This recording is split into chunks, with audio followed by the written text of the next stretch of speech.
혹시 술을 끊는 건 엄청난 의지력이 필요한 고통스러운 과정이다 이렇게 생각해 보신 적 있으세요? 아마 대부분 고개를 끄덕이실 거예요. 그렇죠. 그런데 만약에요. 술 끊기가 어렵지 않을 뿐만 아니라 심지어 그 과정이 즐거울 수 있다면 어떠실 것 같으세요? 오늘 저희가 청취자분과 함께 파고 들어볼 자료가 바로 그 질문에서 시작해요. 네. 술 끊기 어렵지 않다. 라는 책의 일부인데요. 이 책은 우리가 알코올에 대해서 사회적으로 또 개인적으로 학습해온 거의 모든 믿음에 정면으로 의문을 제기해요. 네, 그래서 오늘 이 시간에는 이 책의 내용을 바탕으로 술을 끊는다는 것의 의미를 완전히 새로운 각도에서 한번 들여다보려고 해요. 단순히 술 마시지 마세요. 이런 게 아니죠. 네, 그런 게 아니라 우리가 왜 술을 끊기 어렵다고 믿게 됐는지, 또 효과적이라고 믿었던 금주 전략들이 왜 번번이 실패하는지, 그리고 진짜 자유는 어디서 오는 건지 맞아요. 여기에 대해 깊이 이야기 나눠보겠습니다. 맞아요. 여기서 저희의 목표가 그냥 금주 팁 몇 개를 알려드리는 게 아니에요.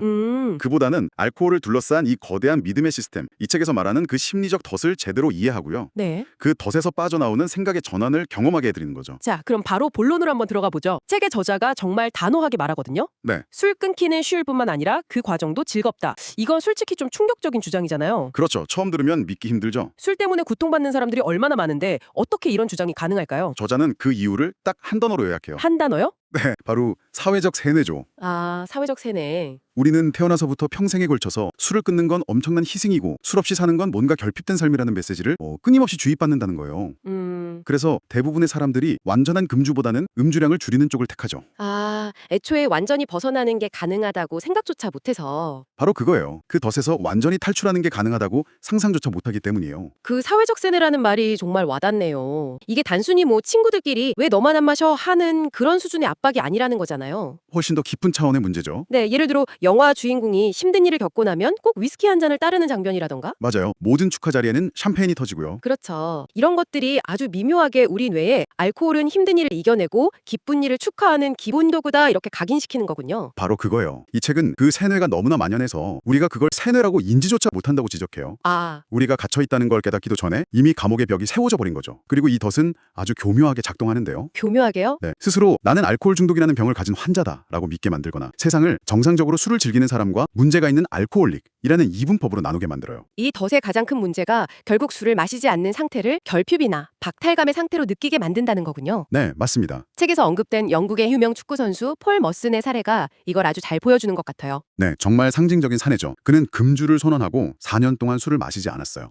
4년이요? 네, 그런데 그 4년 내내 매일매일 엄청난 의지력을 발휘해서 버텨야만 했죠. 아, TV 인터뷰에서도 하루하루 버티고 있다고 말할 정도였으니까요. 결국 그는 다시 술을 마시게 됐어요. 결국이요. 네, 저자는 이게 의지력에 기반한 금주법의 한계를 명확하게 보여준다고 분석해요. 듣고 보니 정말 그러네요. 4년 동안 술을 안 마셨지만 사실은 자유로워진 게 아니었던 거군요. 그렇죠. 오히려 술을 마시고 싶다는 욕망과 매일 싸워야 하는 뭐랄까 보이지 않는 감옥에 갇혀 있었던 셈이니까요. 맞아요. 어떻게 보면 4년이나 버텼다는 게 더 대단하게 느껴질 정도예요. 네. 저자도 그렇게 말해요. 그가 결국 다시 술을 마신 건 놀라운 일이 아니라고요. 아, 4년이나 싸웠다는 게 오히려 경이로운 거죠. 이처럼 의지력에 의존하는 방법은 술을 끊는 과정을 영원한 싸움으로 만들어버려요. 영원한 싸움이요? 네, 마음 한편에서는 계속 술이 주는 즐거움이나 위안을 그리워하면서 겉으로만 억지로 참고 있는 거니까요. 이건 진정한 해방이 아니죠. 알겠습니다. 그러니까 의지력으로 버티는 건 근본적인 해결책이 아니라 오히려 문제를 더 고통스럽게 만드는 방식이라는 거군요. 맞습니다. 자, 그렇다면 우리가 흔히 전문가들에게 듣는 다른 금주 조언들은 어떨까요? 이 책은 그런 조언들마저도 오히려 금주를 방해할 수 있다고 비판하는데 이 지점이 정말 흥미로웠어요. 네, 우리가 거의 상식처럼 알고 있던 조언들을 조목조목 반박하죠. 네. 첫 번째가 바로 술을 끊고 싶은 이유를 전부 적어보라는 거예요.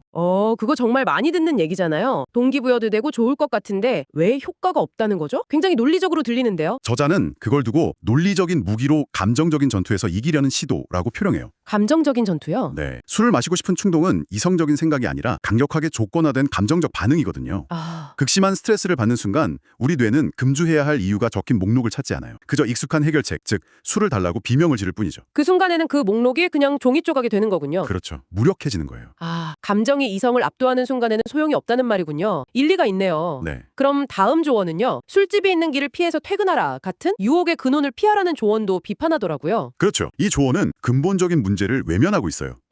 그럼 TV 광고에 나오는 술은 어떻게 피하고 친구들과의 파티나 명절 모임은 어떻게 피할 거냐는 거죠. 사실상 불가능하네요. 네, 불가능해요. 유혹의 진짜 근원은 밖에 있는 술집이 아니라 내 마음속에 여전히 남아있는 술을 마시고 싶다는 욕구 그 자체라는 걸 놓치고 있는 거죠. 다음으로 술 대신 다른 방법으로 긴장을 풀어라는 조언도 핵심을 비껴간다고 지적하죠. 네, 사실 이건 거의 모든 상담에서 하는 말 아닌가요? 운동을 하든 명상을 하든. 맞아요. 하지만 이 조언 자체가 아주 교묘한 전제를 깔고 있어요. 전제요? 바로 술이 긴장 해소에 가장 효과적인 방법이지만 네가 큰 희생을 감수하고 다른 차선책을 찾아봐라 라는 메시지를 은연중에 심어준다는 거죠.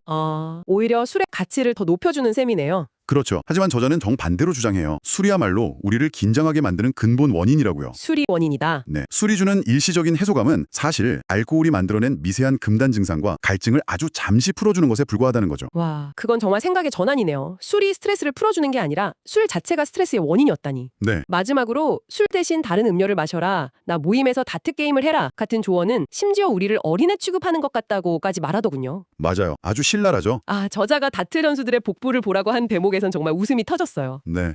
하지만 핵심을 찌르는 말이에요.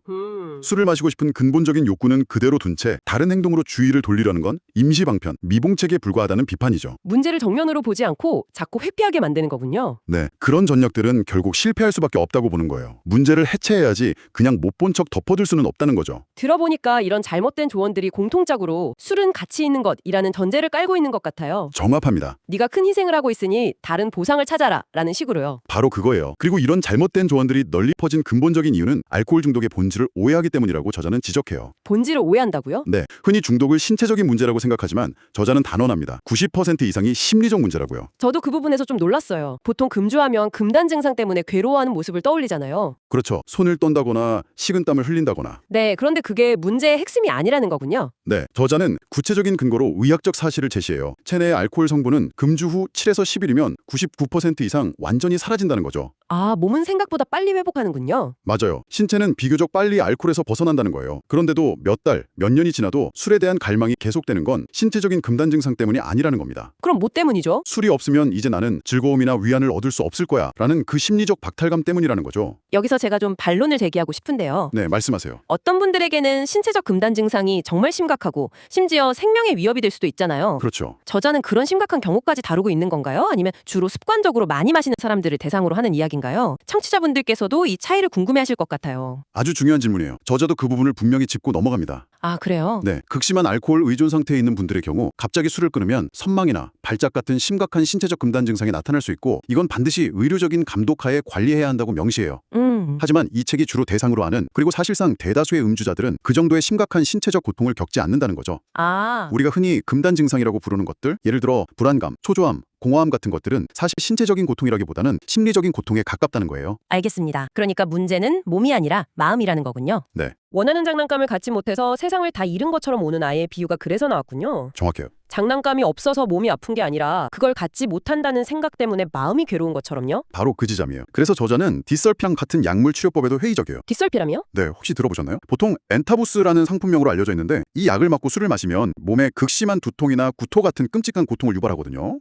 공포를 이용해서 술을 못 마시게 하는 거군요. 맞아요. 하지만 저자는 이걸 두고 소프트웨어 버그를 고치려고 컴퓨터를 망치로 내리치는 격이라고 비판해요. 와, 비유가 강력하네요. 네, 근본적인 마음의 문제, 즉 술이 좋다는 믿음을 해결하는 게 아니라 그냥 일시적인 억제책에 불과하다는 거죠. 약을 끊으면 언제든 다시 마실 가능성이 커요.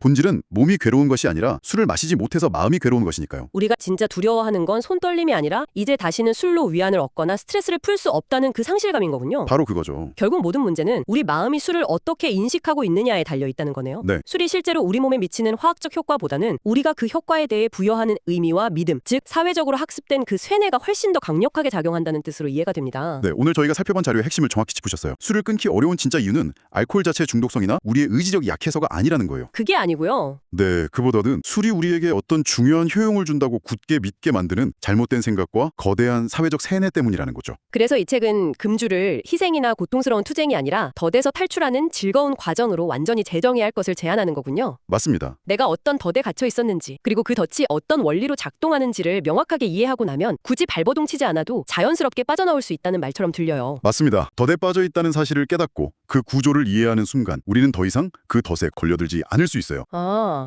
내가 지금 느끼는 이 갈망은 진짜가 아니라 세뇌의 결과물이구나 라고 알아차리는 거죠. 네. 술에 대한 갈망 자체가 사라지면 의지력을 발휘할 필요도 유혹을 피하려고 애쓸 필요도 없어져요. 그때 비로소 진정한 자유를 얻게 되는 거고요. 우리가 술에 대해 가지고 있던 모든 믿음들, 예를 들어 술은 스트레스를 풀어준다? 술은 사교 생활에 필수적이다. 술은 창의력을 높여준다. 같은 생각들이요. 네. 이런 것들이 사실은 교묘하게 만들어진 환상에 불과하다는 것을 깨닫는 것.